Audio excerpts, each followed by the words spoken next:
Cool. All right. Do it. So saw a show of hands for who uses Heroku. Who uses Cedar or knows what Cedar is as it relates to Heroku? Okay. Who's actually pushed code to an app on the Cedar stack on Heroku? All right. So today we're going to talk about some advanced usage of Heroku, and most of that is kind of encapsulated within the new Cedar stack and kind of the features of Cedar. So that'll be a big portion of what we talk about.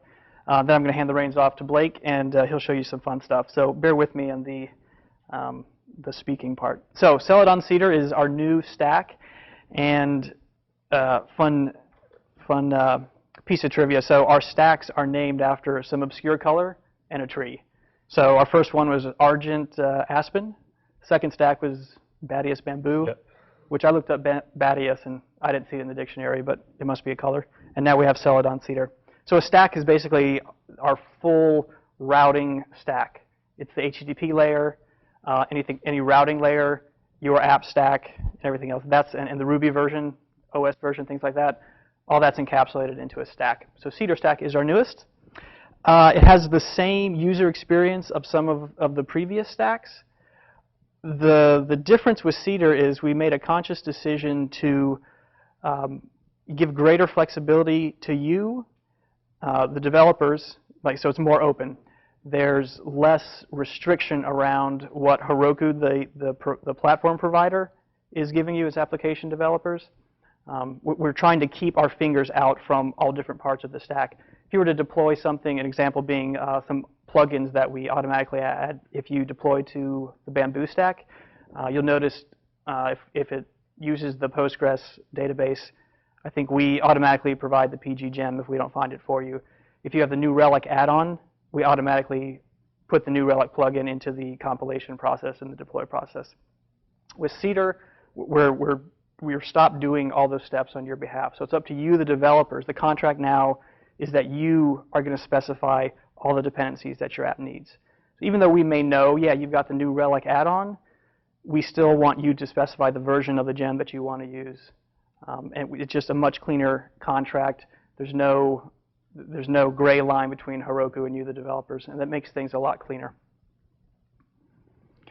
And that's kind of this concept of purism, which is we want there to be less Heroku between your application and the clients, the browsers. Okay, there's none of that code injection, and also on Cedar you have a much more direct HTTP routing layer. So previously on Bamboo there was Varnish in the middle as part of that stack. This reverse cache proxy cache.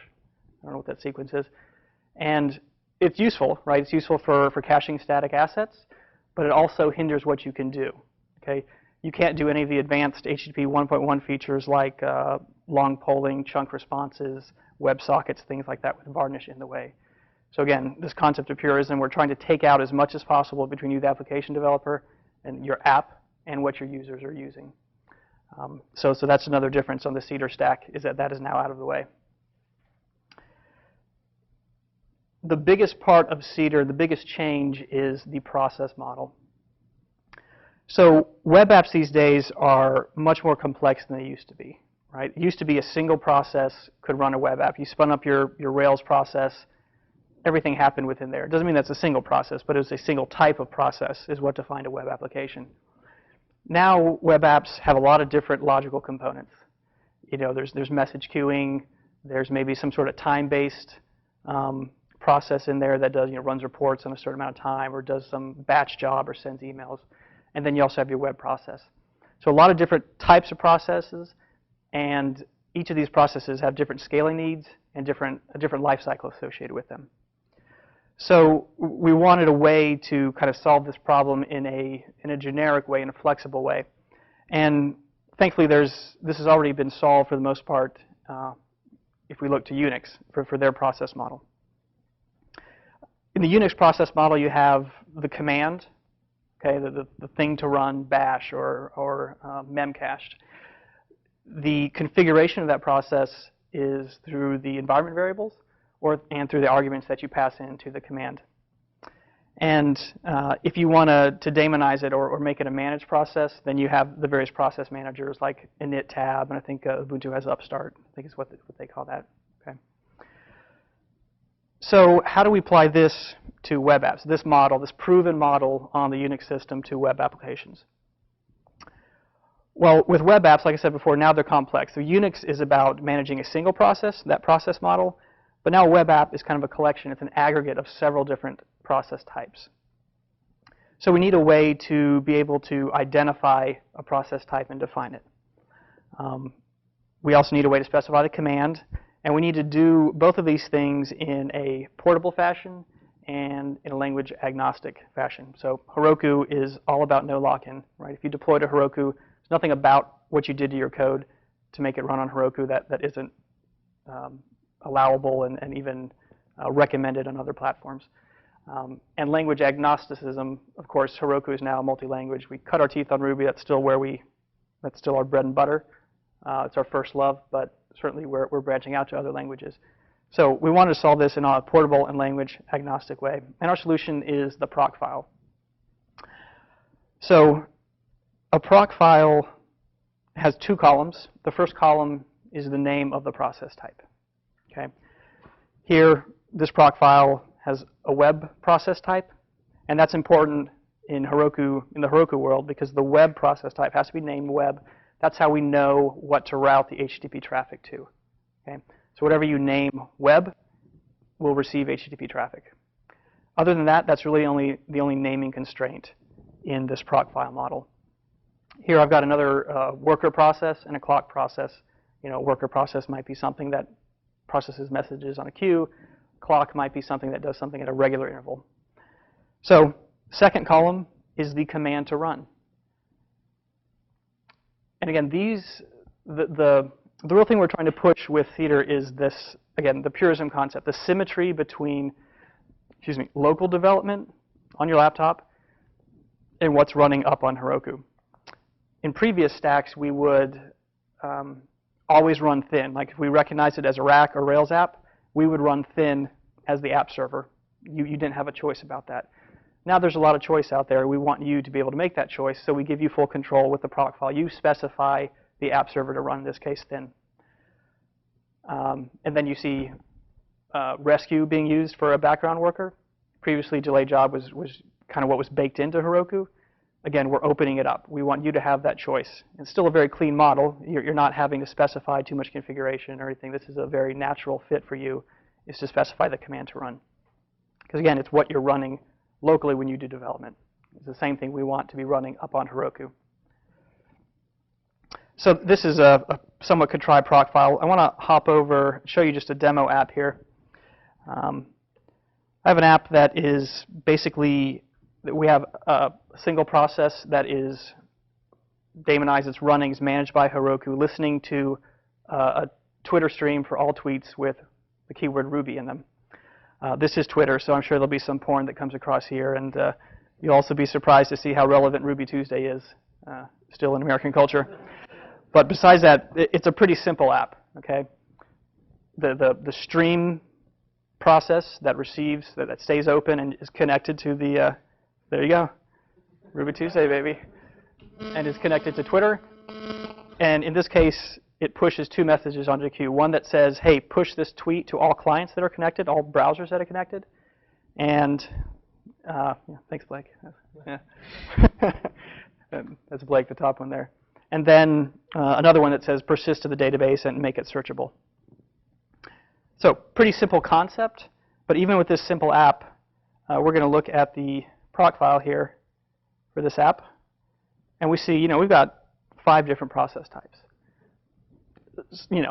Perhaps it's a little contrived, but I would argue it's not that uncommon to have this many process types. Okay, so if you're building these composable apps, this is usually what you have. So in this case, we've got web. That's pretty self-explanatory. It can take environment variables. Stream is the thing that listens. In this case, it's a rake task. Okay, so it's things you're used to working with. All you do is tell Heroku to run it on your behalf. The contract is that we'll keep it up and running. If it dies, we'll try to restart it.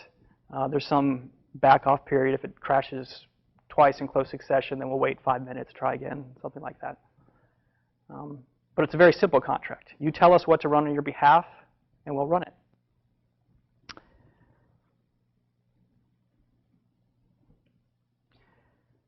So we talked about symmetry between local development and what's running on Heroku. And Proc File, up until now, what we've been talking about has been something that Heroku consumes. But we think it's a useful concept even for local development, like local environment development. So we have a gem, David Dollar, one of our engineers, has a gem called Foreman that actually manages reading and running from a proc file locally. Okay, just like bundler is a one-line command, is a standard part of most modern Ruby apps now. Download the app, bundle, install, and run it. We want Foreman start to be the equivalent of that. So to get any Ruby app up and running, just do bundle install, Foreman start. Right? That's the vision, that the execution of an app, even though it has many logical parts, should be treated as a single app, start up, start down as one. And all those processes should be managed on your behalf. And it's not specific to Heroku. So this is a gem that you should probably use as part of your development, no matter what you're deploying to. If you're deploying to your own AWS instance or whatever, you can export from Foreman, say Foreman export init tab or export upstart. And it'll actually generate the init tab scripts or upstart scripts for you that you can then put up on your remote server and run it. Okay? So it's about maintaining that symmetry between local development environment and remote. So let me show you what it looks like to run Foreman locally. Let's see here. So here's my local tweet stream app. I'm going to do Foreman start. Color codes all the processes, coalesces all the logging output, and spits it out here. Okay, so you should see some tweets start to come across here pretty soon. And it started everything up as a single unit. If there was an error in my rescue queue, if I didn't have Redis installed, which was the case up to a few hours ago, the queue worker would crash, and the whole thing, Foreman would see that error and then would take all the processes down. So you don't get into this case where, all right, everybody, stop reading this and listen to me here. So you wouldn't get into the case of where your web server is still running, but your queue is down, and then you've got to figure out, well, which one is up, which one's down. It manages it as a single unit. Okay. I mentioned the export feature before.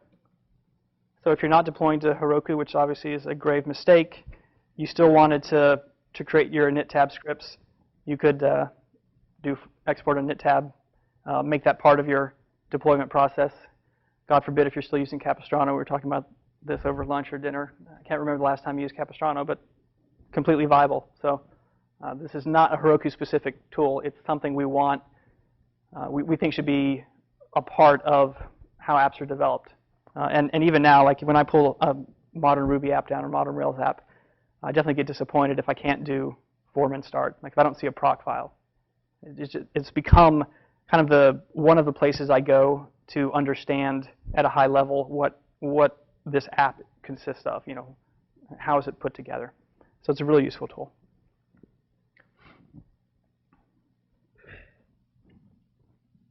So at this point, I'm going to turn it over to Blake, who's going to run through kind of in practice what this looks like on the Heroku side. And Blake is completely driving blind from my slides. So what's going on here? I'm just flipping to it. My line gestures screwed me up for Snow Leopard these days. There we go. All right, so we can check out our running process list by doing a Heroku PS. That'll show us all the processes running, their state, what command we use to start them. As you can see, we've got multiple web processes. It shows me both of them. If we want to introspect and check out the logs for these processes, we can tail our Heroku logs, and we'll see the aggregated logs for all of our processes streaming in real time back to our client here. So obviously, there's a lot of mess in here because you've got 5, 6 different processes running. Let's say that we're just interested in what's going on with this clock process here. So if we instead specify the flag --PS. Yeah. If we instead specify that we want to only follow the clock process, Heroku will look at all the clock processes. In this case, we've only got one, and show us just the logs coming in from that process. So we can spy on that one if we're trying to debug something going on with that process. And you notice that the naming from the proc file to how you view output on Heroku is the same. So the proc file concept, the process type concept is carried through onto Heroku. It's a natural part of how you manipulate and talk to your application. And your logs also look conveniently the same as they do locally running with Foreman. So that's another thing worth looking at. So we've got all these different process types. Now, let's say we want to scale one of them. Let's say we're expecting a big influx of web traffic coming to our site because our Ruby Twitter app is just so cool that everyone's got to check it out. Simple enough, we can scale each one of these processes individually. So right now we've got 2 web workers we can see there. So I'm going to go ahead and double that. I'm going to say web plus 2. Give me 2 more. And in a matter of seconds, those new processes are already running. And a cool little trick that we like to do. This other tab. We can't really watch. Whatever. Cool trick we like to do. If you do a watch Heroku PS, it'll refresh that command every couple of seconds, so you can basically see the live, almost live output coming from your processes. If you're wondering, how they're behaving if they're crashing under some kind of certain command or load, you can see that updating every couple of seconds using that command. So it's a neat trick. What was the next one? Do scale with more than one process at a time. Oh yeah, okay. So let's say we've also got a lot of background jobs coming in because we're generating so much traffic that we're, handling a bunch of background jobs that have been kicked off by the front-end processes. So not only can we scale our web to, say, 8 processes, we can also scale our stream to be +1 in one command. Oh, that's fine. Whatever. I don't know what these do. So single command like that, everything's changed and up and running. Right. What's the next step? Is there one more part you wanted to show off? Run. Oh yeah. So our new Cedar stack, we can basically run any arbitrary process that you tell us to. There's some limitations right now as far as what libraries are available. If you really choose, you can actually vendor in any binary and run that on Heroku. But as a demo, we can do a Heroku run bash, and Heroku will actually clone our application environment, spin that up into a separate process, and run bash for us. So we can look into our application process here, see the real live environment that our app runs in, and do some kind of debugging on that. Actually test things out in the real world. Previously, this was I think it was Heroku console. We would fire up like a Rails console. You had to do everything kind of through this Ruby interface, which didn't really work that well. So it was a very hacked together console. It basically posted back HTTP to our servers that we kind of translated into a Ruby console, and it was a messy approach, but that's not normal. So now you have again, keeping with the concept, you have a much cleaner route to your dyno, to seeing what is actually happening on your behalf on Heroku. So and you'd actually be running like an attached live process that you're connected to that you can see output and give input to. I don't know why this isn't giving us a process right now, but the Wi-Fi might be. Yeah. Blame it on the Wi-Fi. Of course. So. And also, if you used Heroku console before, you probably had some experience with if you had local variables stored in your console session. If you let it sit there for too long, they'd be forgotten. That doesn't typically happen anymore, so the connection stays alive as long as you're still using it and those variables aren't forgotten. So much more handy to use. Yeah, it's misbehaving right now. Demo gods as always. All right. Well, can we look at releases? Sure. So more functionality that we rolled out. When did releases come out? Was it early this year? Releases. So every time you make a change to your Heroku environment, whether you scale up or push a new version of your code, change a config var, add a new add-on, any of that stuff is tracked on a release. So what we can see here for this particular app, we've made some changes here. We detached a database, I'm assuming, added a Memcache. If we went ahead and pushed a new version of code and our production site broke as a result of that, we can quickly do a Heroku rollback, which will restore to as it was before the previous change in a matter of seconds. and quickly undo anything that you've done. So if you break something on production, it's really simple to go back and then take your time debugging it after that. It happens, no matter how careful you are. So. Yeah, that happens too. Definitely. So, go on to. Yeah, go back to the slides and make sure it's didn't miss anything.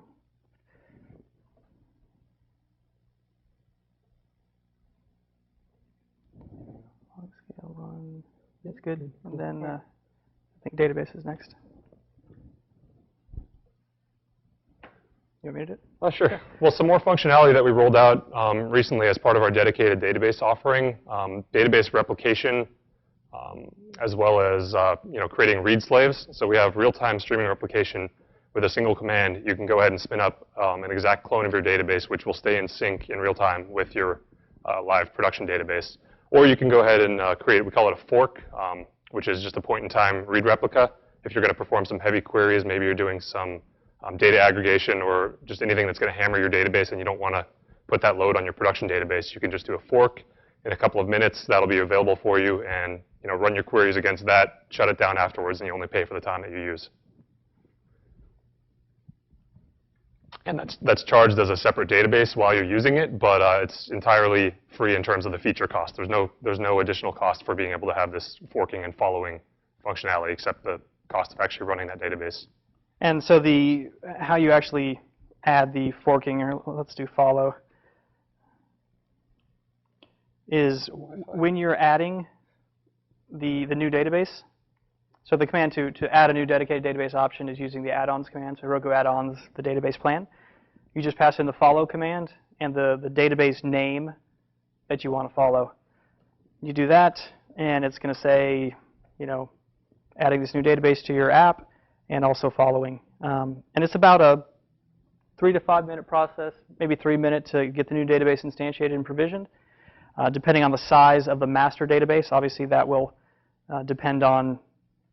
affect the time that it takes to get that new slave following it and up to speed, up to date. And that's something we're working on, reducing the lag time between requesting this and having it available. But right now, there's a whole process of spinning up the Amazon instance and preparing it, because it is a dedicated, full-on instance that's running for your dedicated database.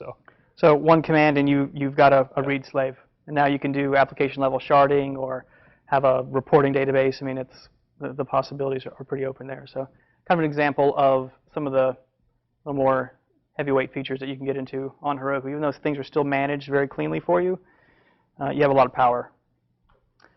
Another thing, and PG wait is a command that will kind of sit there and synchronously wait for the database instantiation to complete. Again, doesn't take but a few minutes. Fork is the same command, just instead of staying in sync with the database that you forked off of, it'll just remain as it was when it was forked. Yep, just run fork. So very simple to do that.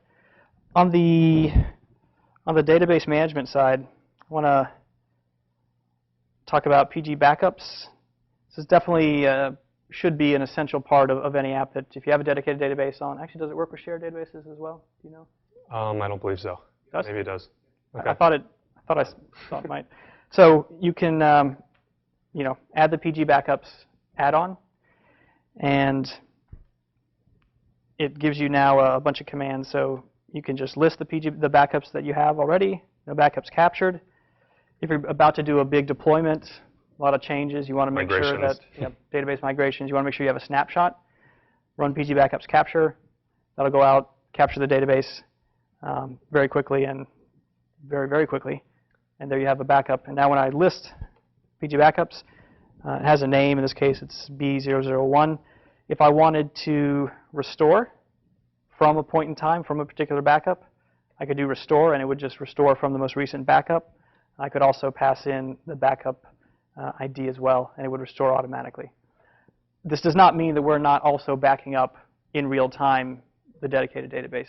This is less for the sake of not losing your data, as if you mess something up on your environment and you want to go back. It's more for programmer error than for protecting your data. Yep. This is your tool as the developer, as the one who's managing the application to be able to capture backups On the back end, dedicated database, and all our database offerings have real-time, write-ahead log streaming or backing up straight to S3. So it's a very good managed hosting option, but this is also a tool for you. And don't be afraid to take some responsibility for your data.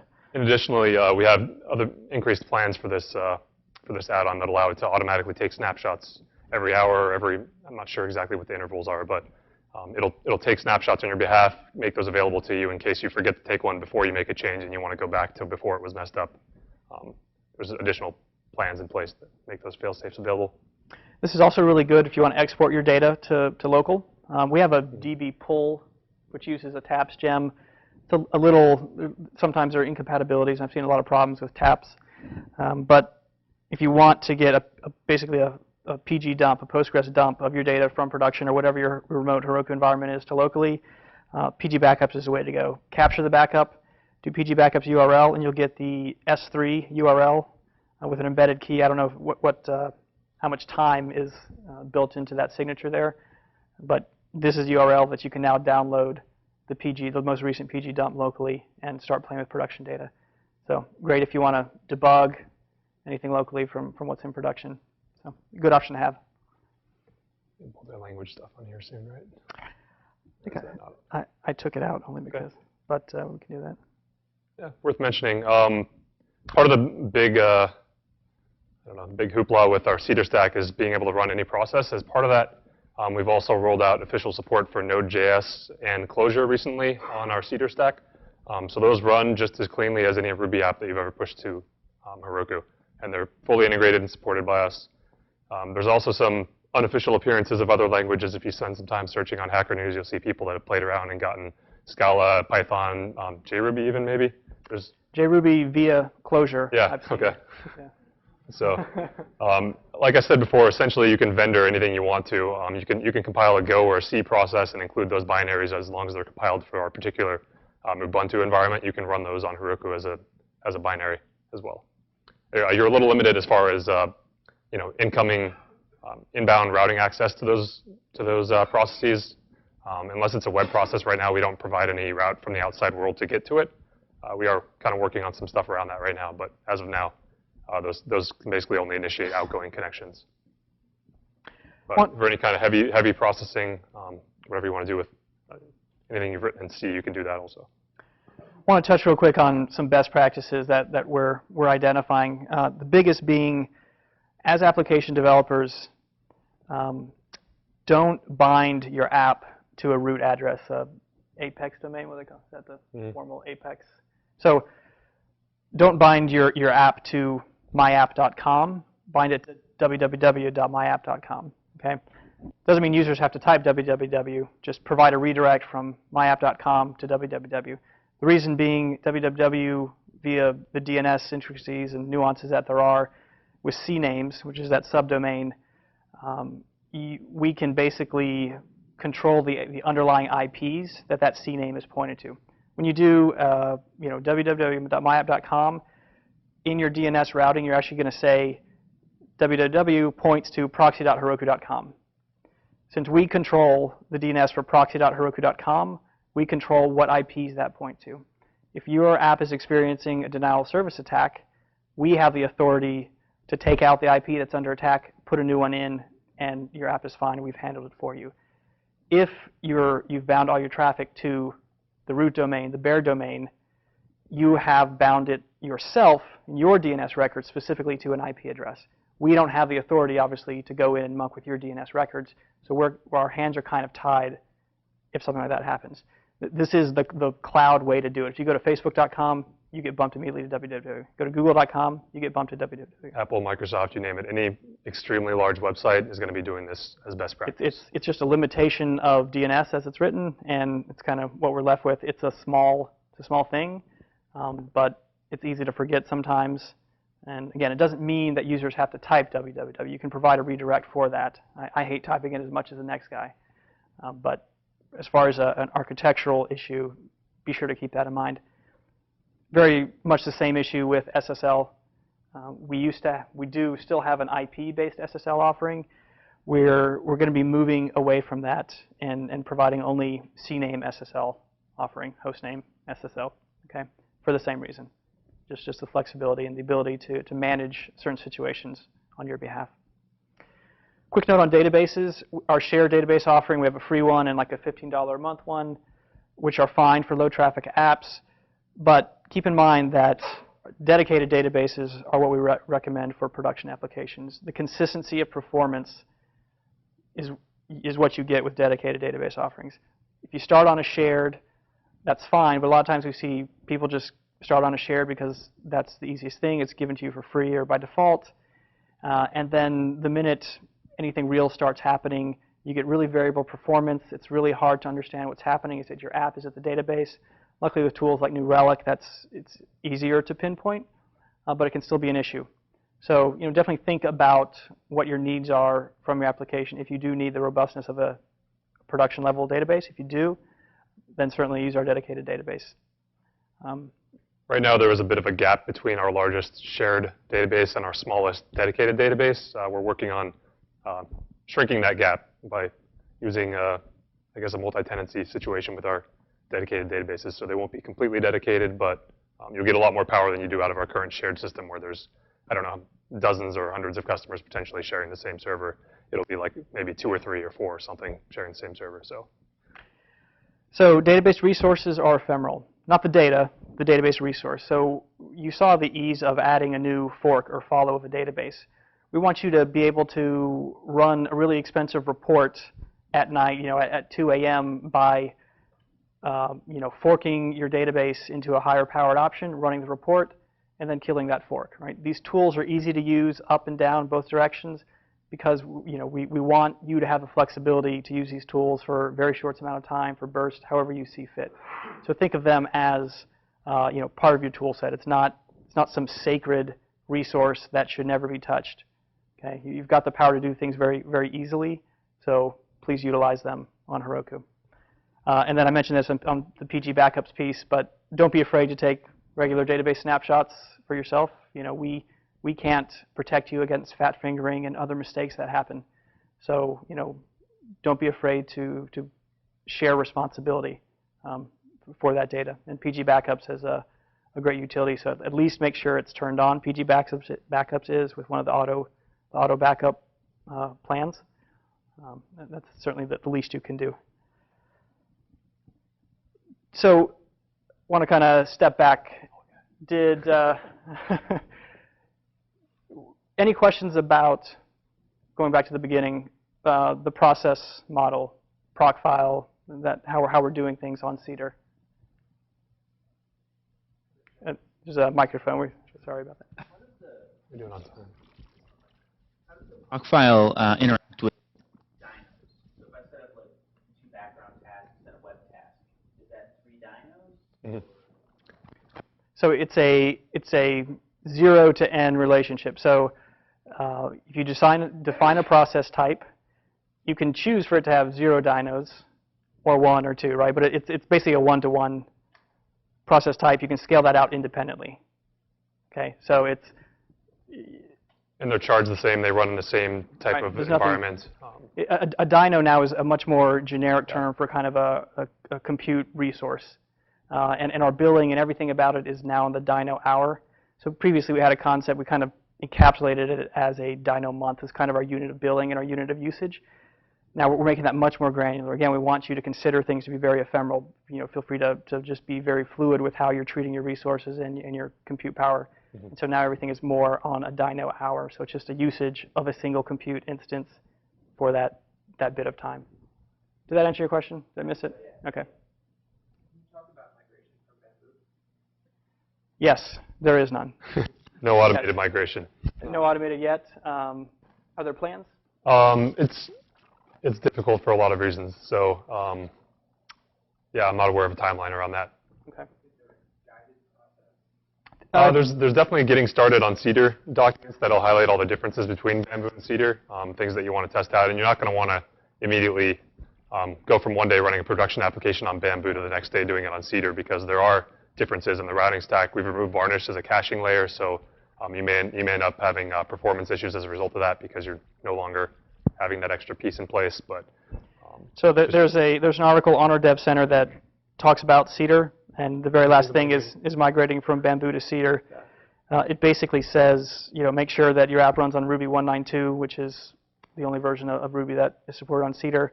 And deploying to Heroku is as simple as just git pushing to a different target, different remote. It is up to you to synchronize and manage the add-ons and whatnot, so that part is up to you. There's no clean migration for that yet. But it should be, for the most part, pretty simple.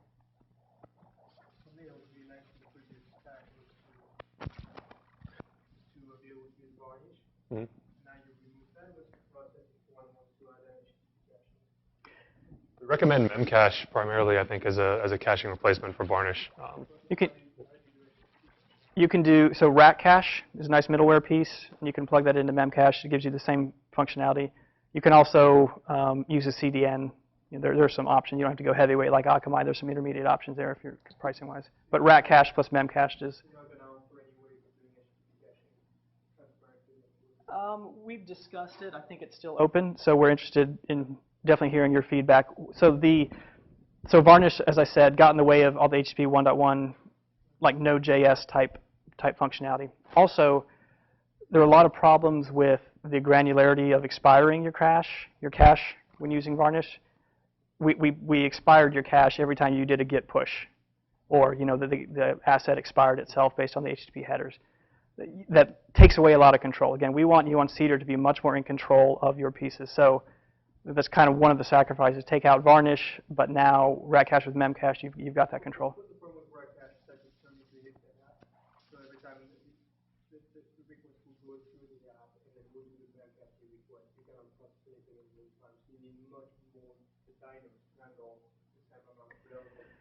So it does hit the app stack. We did quite a bit of performance testing. This is not a decision we took lightly. Varnish was a big part of Bamboo, and we were certainly proponents of it. Performance-wise, you'd be surprised how close the performance of Rat Cache with Memcache is to Varnish. So yes, it does hit your stack.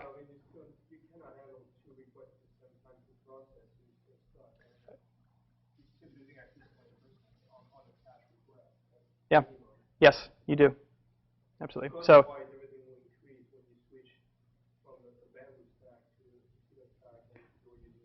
you take a slight performance hit for more control. Again, if that is an issue still, then I would say look at in the CDN layer, the content delivery network. Pardon me? On the cost. Sure. Then something then. Yeah, I mean it's still the default when deploying, so it's the end of life for that is not near. Absolutely. One other point as far as handling multiple requests per process, especially around multiple requests per dyno, you can use a forking server like Unicorn, for example. It's still kind of raw, but there's some demos that I've seen where people are running Unicorn and doing 4 simultaneous processes and handling like substantially higher throughput than they were with just a single process on Unicorn. So worth mentioning that you can actually route multiple requests to your dyno if there's an asynchronous handler there for it. Is there any way to use Node to? And like Node, for example, can handle hundreds of incoming requests to just a single process. It's not limited to just one per dyno. Yeah, you can use any kind of asynchronous, like Twisted or Goliath, anything like that.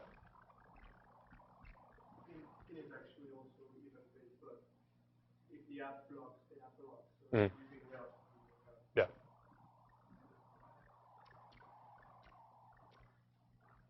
Any other questions? More general questions, maybe? Hi. I was just curious about some of the non-Ruby, like some of the bigger non-Ruby apps you've been seeing, especially introducing support for Clojure and stuff like that, just the types of stuff you're seeing come in. I don't think we won't play Big Brother too much. Do we have any recognizable apps that? I'd say the adoption, we have general statistics about adoption, and they're strong. I mean, there's definitely interest in Node and Clojure. I mean, Ruby is still certainly the dominant language, but it's pretty impressive, the adoption curve for those two languages, the other two languages. As far as getting the big companies that are using Node, for example, to move over, I mean, it's not just a one-day process. It's something that they have to think about for a long time and test out. And but we have a lot of incoming interest around that. There's definitely many people excited about it. How many people here? So there's a big crossover between the Ruby community and the Node community. How many people here are interested, at least academically, about Node? So it's of interest to you. Yeah, that's what we thought. How many people have written Node, deployed Node app? Okay, Node app. Okay, that's fair. Question? You're welcome.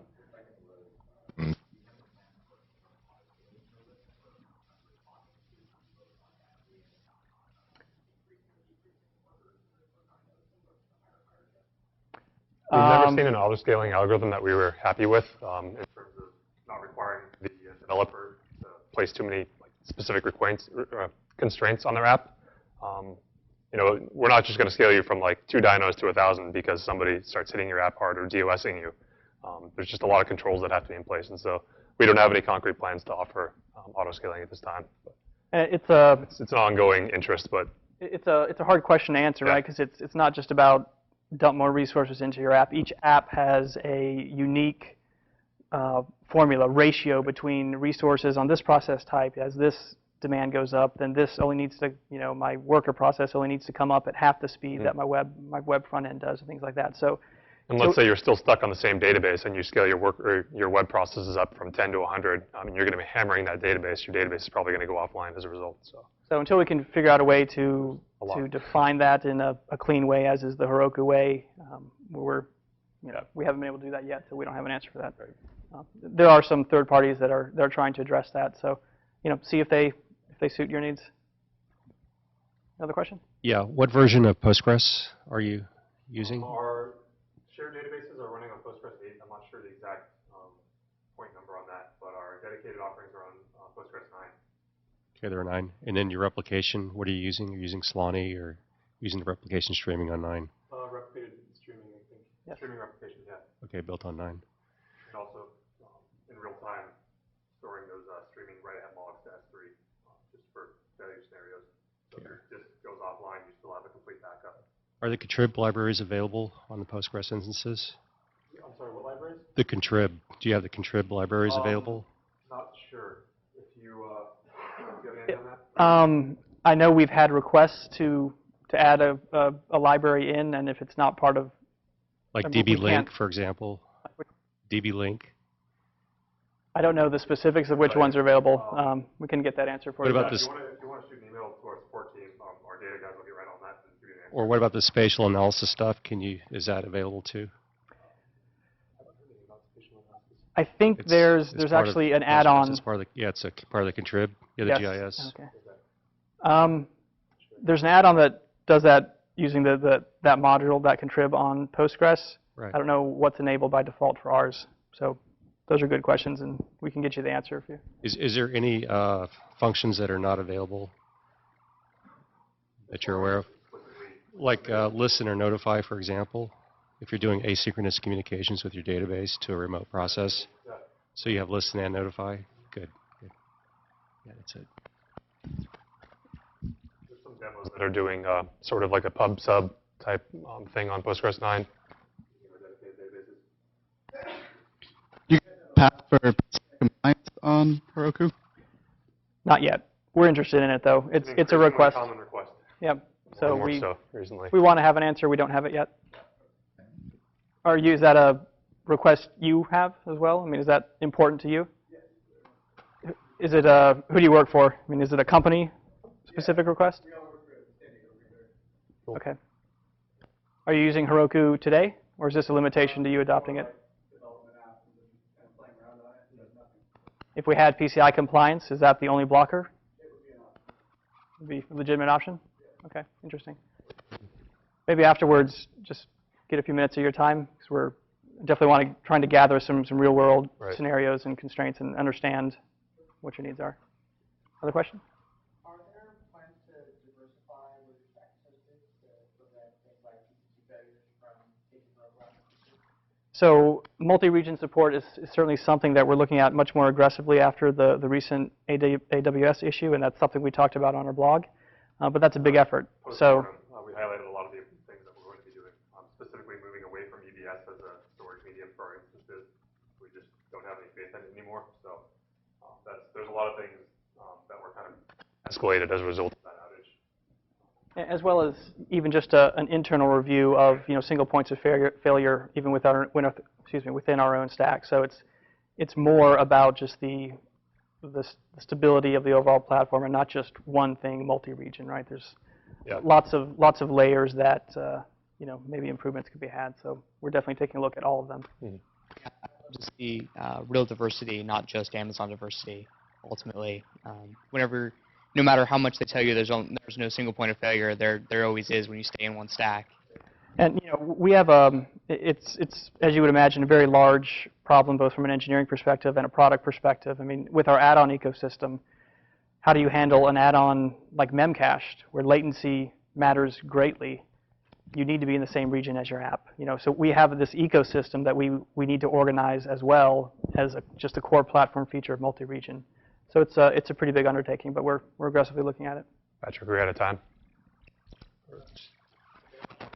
Okay.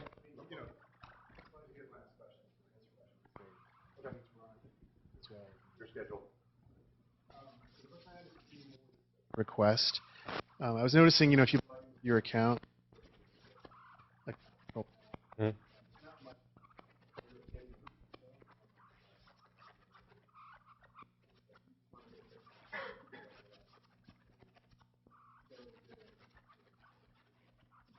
Talking about month by month.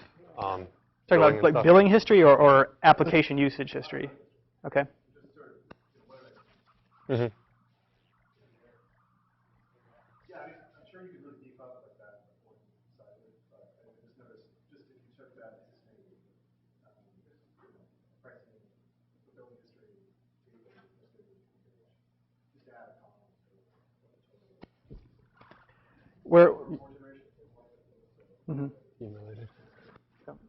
Well, I mean, we're definitely thinking a lot about account management and billing issues right now. So, feedback is well timed. Yeah. Okay, great. Thank you. Anybody else? And you can also ask questions later at rock bottom if you're going to be around for that. So, just so we don't hold everything else up. Yeah.